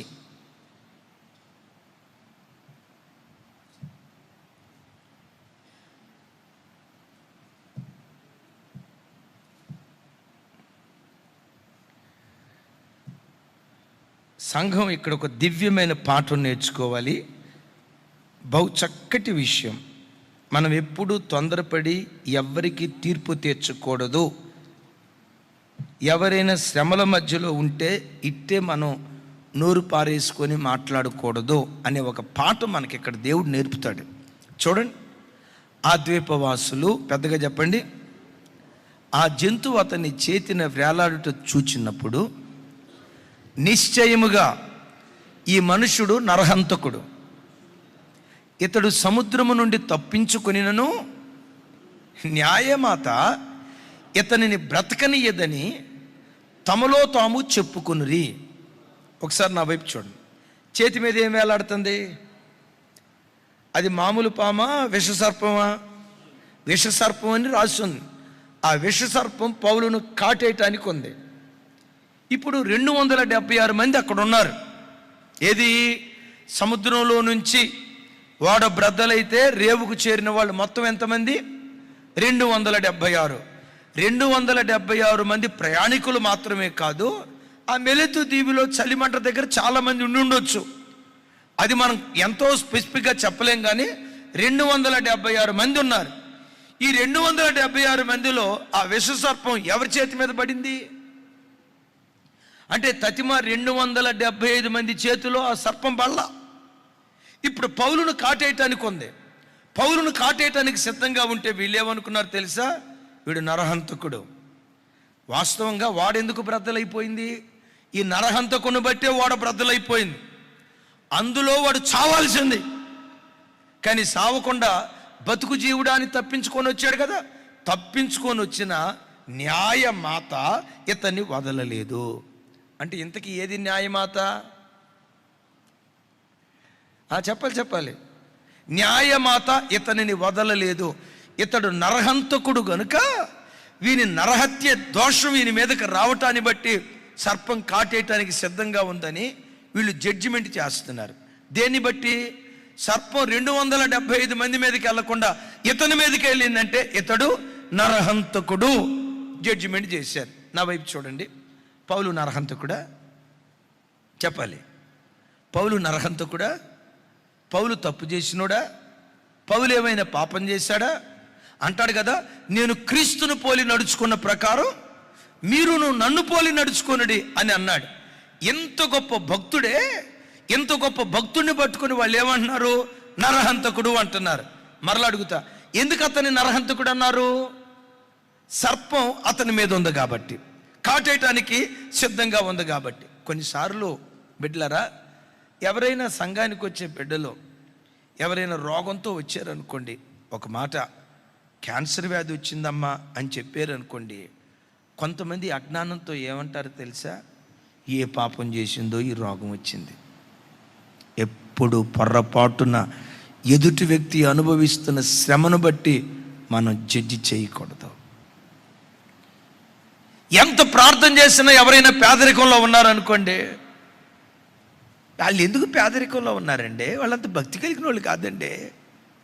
వాళ్ళ ఇంట్లో ప్రార్థన లేదండి. ఆ ప్రార్థన లేకపోవటాన్ని బట్టి వాళ్ళు ఎదగలేకపోతున్నారండి. వాళ్ళ భక్తి దేవుడు మెచ్చలేదండి, అందుకని వాళ్ళ ఇంట్లో ఎప్పుడు రోగాలండి, ఎప్పుడు పేదరికం అండి అని ఎదుటివాడు అనుభవిస్తున్న పేదరికాన్ని బట్టి భక్తి అంచనా వేయకూడదు. విన్నారు ఈ మాట? ఎవరైనా మీ దగ్గరకు వచ్చి అయ్యో పలానా ఆయన చచ్చిపోయాడండి అని అంటంతో కొంతమంది ఏమంటారు తెలుసా? ఆడు ఎందుకు చచ్చిపోయాడో తెలుసన్నా, ఆడు ఎంత దుర్మార్గుడంటే తొందరపడి పుసుక్కుని ఒక మాట అంటారు. బిడ్డలారా, శ్రమను అనుభవించేది పాపాత్ముడే అయితే నేనంట యోబుకి ఎందుకు శ్రమలు వచ్చాయి? చంపబడేది భక్తిహీనుడే అయితే మిమ్మల్ని అడుగుతా, హేబేలు ఎందుకు చంపబడ్డాడు? నోరు తెరిచి చెప్పండి. హేబేలు ఎందుకు చంపబడ్డాడు? బ్రతికున్నది కయ్యేనా హేబేలా? బ్రతికి ఉన్నది కయ్యేనా హేబేలా? కయ్యను భక్తిపరుడా, హేబేలు భక్తిపరుడా? హేబేలు కదా భక్తిపరుడు.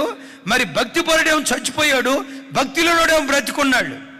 ఎప్పుడు భౌతిక సంబంధమైన పరిస్థితులను బట్టి ఒక వ్యక్తి భక్తిని పొరపాటున అంచనా వేయొద్దు.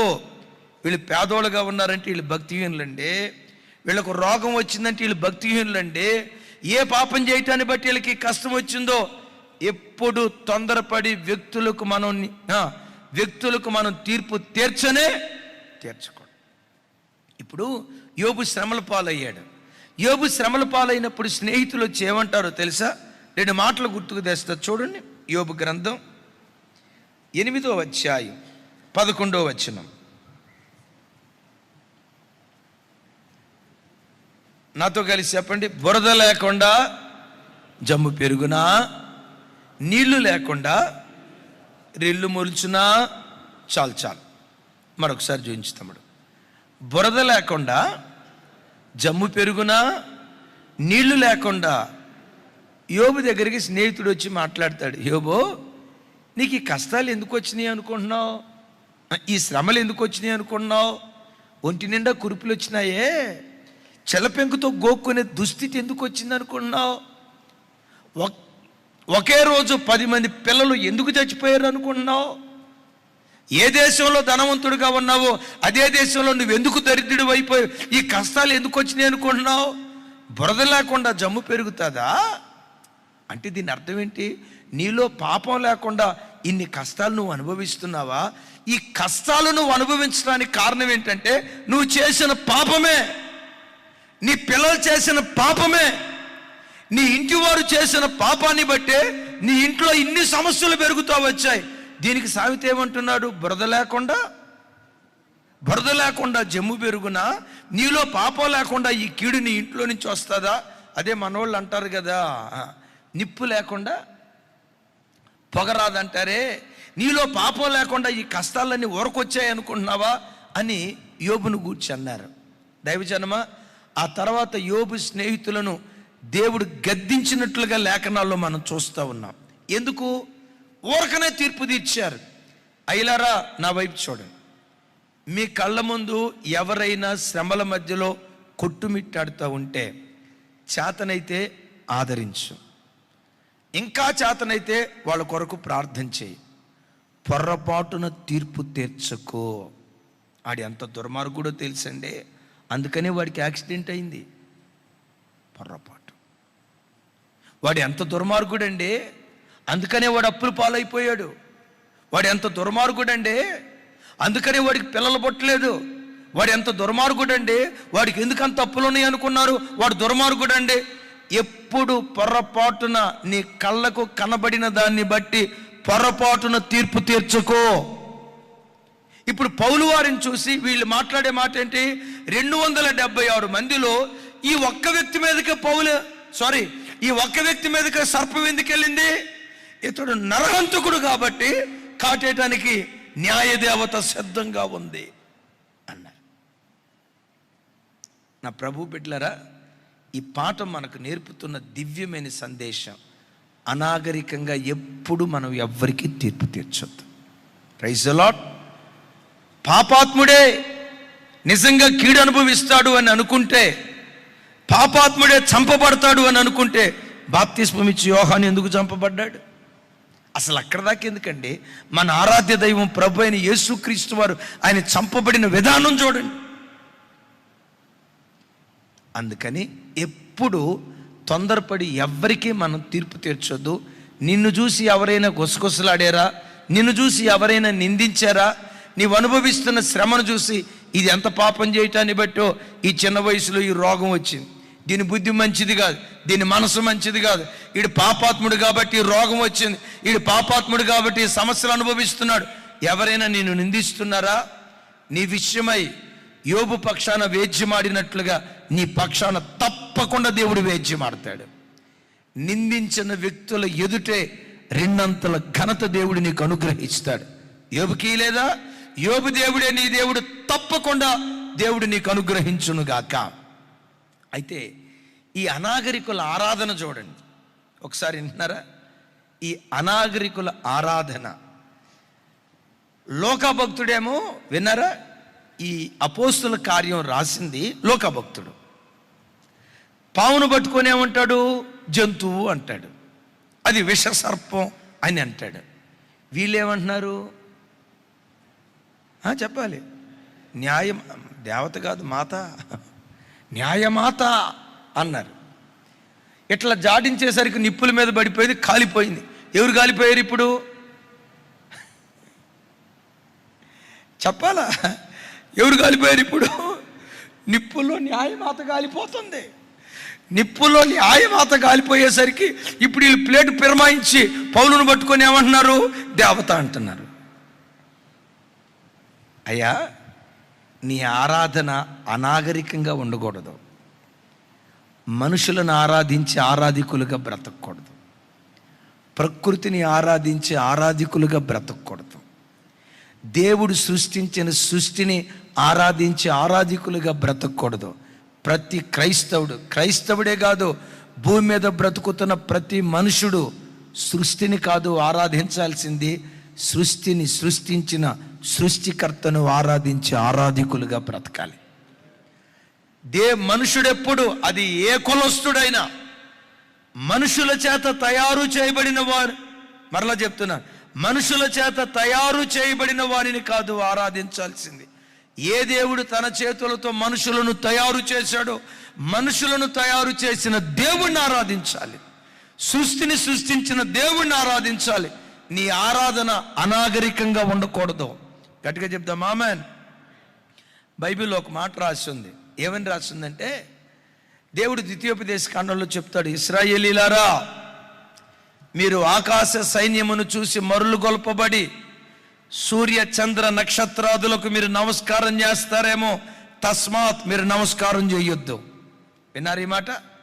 సూర్య చంద్ర నక్షత్రాదులకు మీరు నమస్కారం చేయొద్దు. అఫ్కోర్స్ కొంతమంది సూర్య చంద్ర నక్షత్రాదులకు నమస్కారం చేసి వాళ్ళని పూజించే వాళ్ళు ఉంటారు. వాళ్ళ విశ్వాసం వాళ్ళది, వాళ్ళని మనం పొరపాటున కించపరచకూడదు. కానీ ఏ క్రైస్తవుడు కూడా సూర్య చంద్ర నక్షత్రాదులకు నమస్కారం చేయకూడదు. నమస్కారం చేయకపోగా నెలపొడుపు వస్తుంది చూసారా, నెలపొడుపు, ఆ నెలపొడుపుని చూసి కొంతమంది కళ్ళకద్దుకుంటారు, ఇట్లా కళ్ళకద్దుకుంటారు. ఇలాంటి కార్యక్రమాలు దేవుని బిడ్డలు చేయకూడదు. అఫ్కోర్స్ వాటిని ఆచరించే క్రైస్తవులకు కానీ క్రైస్తవేతరులు ఉంటారు, వాళ్ళ విశ్వాసం వాళ్ళదే. ఎందుకు వాటిని మనం ఆరాధించకూడదు? లేఖనాలు ప్రభు ఏం సెలవిచ్చాడంటే, సర్వాకాశము క్రిందనున్న సమస్త ప్రజలకు సూర్య చంద్ర నక్షత్రాదులను నేను పంచిపెట్టా. విన్నారా? ఏమంటాడు? సర్వాకాశము క్రిందనున్న సమస్త ప్రజలకు సూర్య చంద్ర నక్షత్రాదులను నేను పంచిపెట్టా. పగటిపూట వెలుగునివ్వటానికి సూర్యుని పంచిపెట్టా, రాత్రిపూట వెన్నెలనివ్వటానికి చంద్రుడిని పంచిపెట్టా. గమనించండి, కాలాలు ఋతువులు తెలియచేయటానికి నక్షత్రాలను పంచిపెట్టా. అంటే సూర్య చంద్ర నక్షత్రాదులు ఎవరు? పంచిపెట్టబడిన వారు. జ్ఞానం కలిగిన ఏ మనిషి అయినా పంచిపెట్టబడిన వాటిని అనుభవిస్తాడు, పంచిపెట్టిన వానిని ఆరాధిస్తాడు. విన్నారు ఈ మాట?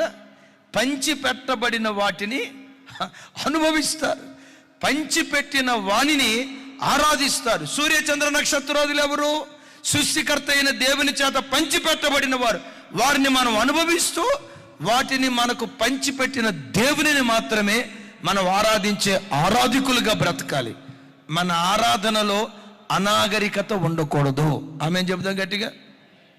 ఇంకోసారి ఇట్లా చెప్పినా మీకు అర్థం కాలేదా? మనకు అర్థమయ్యే భాషలో చెప్తాను. ఇందాకేం చెప్పాను? పంచిపెట్టిన దానిని అనుభవిస్తాం, పంచిపెట్టిన వానిని ఆరాధిస్తాం. అనుకోండి ఒక మాట, ఈ లైవ్ చూస్తున్న మీ అందరికీ, ప్రార్థనకు వచ్చిన మీ అందరికీ నేను తలో ₹1,00,00,000 పంచిపెట్టాను అనుకోండి. తమ్ముడా వినపడిందా? తలో ₹1,00,00,000 పంచిపెట్టాను అనుకోండి. నేను ఎవరికి పంచిపెట్టట్లా అనుకోండి. తలో ₹1,00,00,000 పంచిపెట్టాను అనుకోండి. ఏం చేస్తారు? తమ్ముడా ఆలగడ్డ, తమ్ముడా ఆలగడ్డ, బంగాళదుంప కొంటావేంటి? ₹1,00,00,000 కనుక నేను పంచిపెడితే మనోడు ఆలగడ్డలో 3 బెడ్రూమ్ ఫ్లాట్ ఒక 50 లక్షలకు కొని, ఏమండి ఓ 30 లక్షల రూపాయలు పెట్టి కారు కొని, ఇంకొక 20 లక్షల రూపాయలు పెట్టి ఇంకా ఏదో చేసి ఆ ఫ్లాట్లో ఉంటా, కారులో తిరుగుతా, ఇక 24 గంటలు మా జెర్మియా అయ్యగారు నిండు 100 ఏళ్ళు బ్రతకాల, నిండు 100 ఏళ్ళు బ్రతకాల, 150 సంవత్సరాలు బ్రతకాల, దీర్ఘాయుష్మాన్ భవ, దీర్ఘాయుష్మంతుడగునుగాక అని నన్ను పొగుడుతాడు. నేను పంచిపెట్టిన ₹1,00,00,000 అనుభవిస్తాడు. ₹1,00,00,000 అనుభవించకుండా ₹1,00,00,000 చుట్టూతో తిరుగుతా, నా ₹1,00,00,000 నీకు దండమే, నా ₹1,00,00,000 నీకు కొబ్బరికాయ కొడతా, నా ₹1,00,00,000 నీకు దండమే అని ₹1,00,00,000 ఎవడు ఆరాధించడం. పంచిపెట్టబడిన వాటిని అనుభవిస్తాం, పంచిపెట్టిన వాటిని అనుభవిస్తాం, పంచిపెట్టిన వానిని ఆరాధిస్తాం. సూర్యుని పంచిపెట్టింది యేసుక్రీస్తు ప్రభు. చంద్రుణ్ణి పంచిపెట్టింది యేసుక్రీస్తు ప్రభు. ఆయన సృష్టికర్త. సృష్టిని అనుభవిస్తూ సృష్టికర్తను ఆరాధించటమే నాగరికత. సృష్టికర్తను మర్చిపోయి సృష్టిని ఆరాధించటం అనాగరికత. విన్నారా? ఇందాకేమో పావును పట్టుకొని న్యాయమాత అన్నారు. ఇప్పుడు పౌలును పట్టుకొనేమో దైవజనమ. క్రైస్తవుడెప్పుడు ఏ మనిషి ఎదుట సాగిలు పడకూడదు, ఏ మనిషి కాళ్లకు దండం పెట్టకూడదు, ఏ మనిషిని ఎదుట సాష్టాంగపడి నమస్కారం చేయకూడదు. క్రైస్తవుడెప్పుడు దేవుని ఎదుటే సాష్టాంగ నమస్కారం చేసేవాడై ఉండాలి. దేవుణ్ణి తప్ప సృష్టిలో దేన్ని మనం ఆరాధించకూడదు. హల్లెలూయా. ఈ మాట చెప్పి నేను ముగిస్తా. పౌలే ఎందుకు కాటేసింది ఆ సర్పం? పౌలే ఎందుకు కాటేసింది? పౌలే ఎందుకు కాటేయటానికి ప్రయత్నం చేసింది? మీలో ఎవరైనా తెలిస్తే నా వైపు చూసి సమాధానం చెప్పండి. అక్కడ ఎంతమంది ఉన్నారు? కొంచెం గట్టిగా. 276 మందిలో ఆ సర్పం చూడండి, దానికి ఇంకెవరు దొరకనట్టు. అలాగని పౌలు ఏమైనా కండడా రక్తం పీల్చుకుందామంటే అది కూడా లేదు. బక్కపీసు, చాలా బలహీనుడు. నేను అడుగుతాను మిమ్మల్ని, ఈ 276 మందిలో ఆ సర్పం పౌలు మీదే ఎందుకు పడింది? ఏమండి? సర్పాన్ని అగ్నిలో వేసింది పౌలు కాబట్టి. అంటే పాముకు పగుంది అంటున్నావు, అంతే కదా? నన్ను అగ్నిలో వేస్తావు కదరా, నీ పని చెప్తా నాకు అని పగబట్టింది అంటావు తమ్ముడా. పాముకు పగుండదు, నీ వికెట్ ఫట్టు. ఏమండి? వేడి రాజేసింది. ఆ వేడి రాజేసింది ఆయన ఒక్కడే కాదు కదా, ఆ ఊరోళ్ళే మంటేశారు. వికెట్ ఫట్.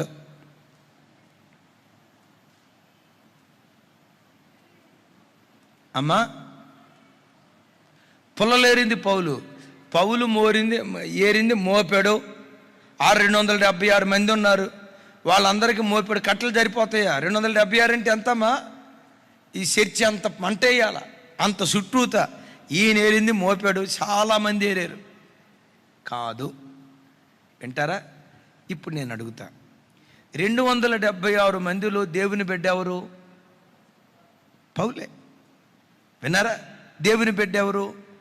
మీరు ఎక్కడైనా చూడండి, దేవుని బిడ్డలకే శోధనలు వస్తాయి, దేవుని బిడ్డలకే సమస్యలు వస్తాయి, దేవుని బిడ్డలకే సాతాను ద్వారా పోరాటం ఎదురవుతుంది, దేవుని బిడ్డలే శ్రమల కొలిమిలో కాల్చబడతారు, దేవుని బిడ్డల్ని సైతానుగాడు దాడి చేస్తాడు. సైతానుగాడు దాడి చేసినప్పుడు మరి ఏది దేవుడు ఏం చేస్తాడు అని అంటారా? దేవుడు అనుమతిస్తాడు. విన్నారా ఈ మాట?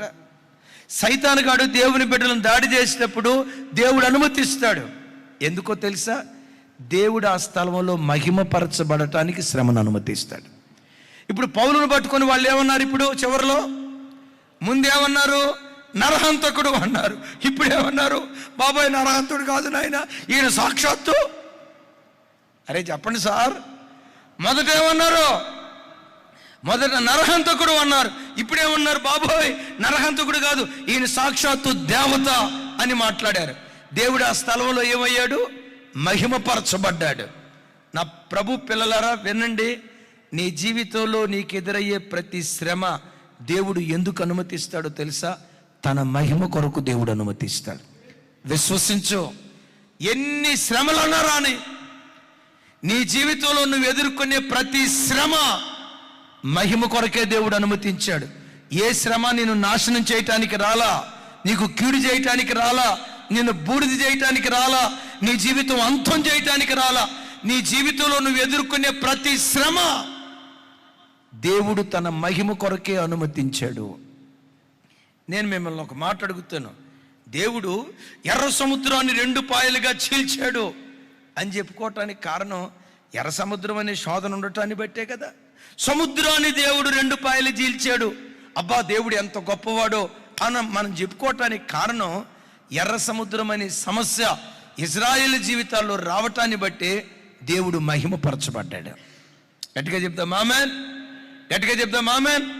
కొన్నిసార్లు మనకు శ్రమలు వచ్చినప్పుడు దేవుడు చాలా సైలెంట్గా ఉంటాడు.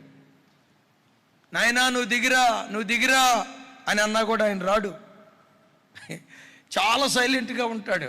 ఎందుకు సైలెంట్గా ఉంటాడో తెలుసా? ఒక వైలెంట్ కార్యక్రమం నీ జీవితంలో జరిగించడానికి సైలెంట్గా ఉంటాడు. వైలెంట్ అంటే ఒక భీకరమైన కార్యం. లాజరు రోగంతో ఉన్నాడు, తొందరగా రాయ్యా అన్నారు. యేసయ్య చాలా తొందరగానే వచ్చాడు కదా. ఏమండి, చచ్చిపోయిన 4 రోజుల తర్వాత వచ్చాడు. చచ్చిపోయిన 4 రోజుల తర్వాత వచ్చాడు. సమాధిలో పెట్టిన తర్వాత వచ్చారు.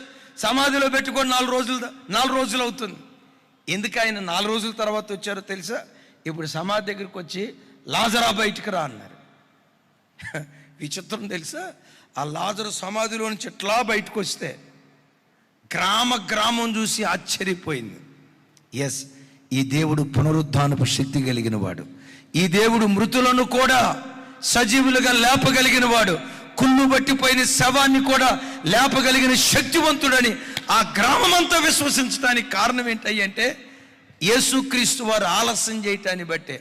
ఒకవేళ జ్వరంతో ఉన్నప్పుడే, అనారోగ్యంతో ఉన్నప్పుడే ప్రభు వచ్చాడు అనుకోండి, ప్రభు బాగు చేశాడు అనుకోండి, ఇప్పుడు లాజరు వెళ్ళి నేను జ్వరంతో బాగా, నా వైపు చూడాలా, నేను జ్వరంతో బాధపడితే యేసు ప్రభు బాగు చేశాడు అంటంతో ఊరు లేవనేవాళ్ళు, యేసు ప్రభువే కాదయ్యా, మన ఊర్లో ఆర్ఎంపీ డాక్టర్ కూడా బాగు చేస్తాడయ్యా, మన ఊర్లో ఏ ఎంబీబీఎస్ డాక్టర్ దగ్గరికి వెళ్ళిన రోగం బాగు, దానికి యేసు ప్రభువే కావాలా అనేవాళ్ళు.